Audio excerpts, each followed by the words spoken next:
every vote cast is critical here in Arizona.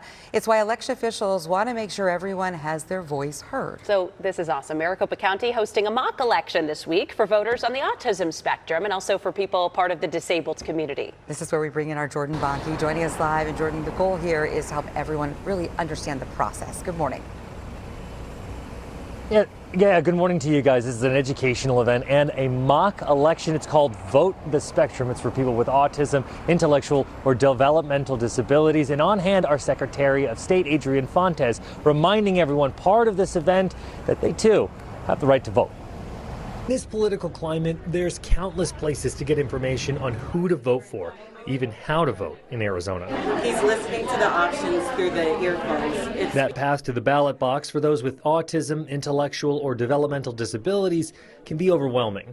Arizona nonprofit First Place AZ launched Vote the Spectrum in the fall of 2023, a nonpartisan place where resources and education live to help those with intellectual disabilities register to vote and have the confidence to make their voice heard at the ballot box.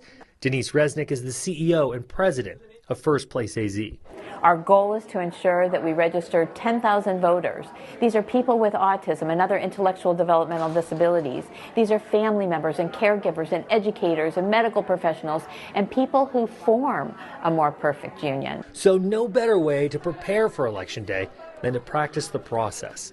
Once registered, voters saw the process through a mock election and learn their rights from the elected official overseeing our elections, Secretary of State Adrian Fontes. It's quintessentially American to welcome more and more people into the family of voters.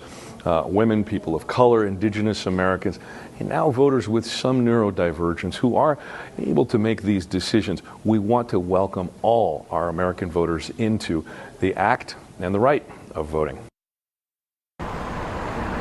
There's hundreds of thousands of people who turn 18 every year who have autism, have intellectual or developmental disabilities. Some of them are under a guardianship, some of them are under a partial guardianship. And come November, if any of these people who are now registered to vote have any sort of issues, there will be an election official there to help them troubleshoot that so that they too can cast their ballot.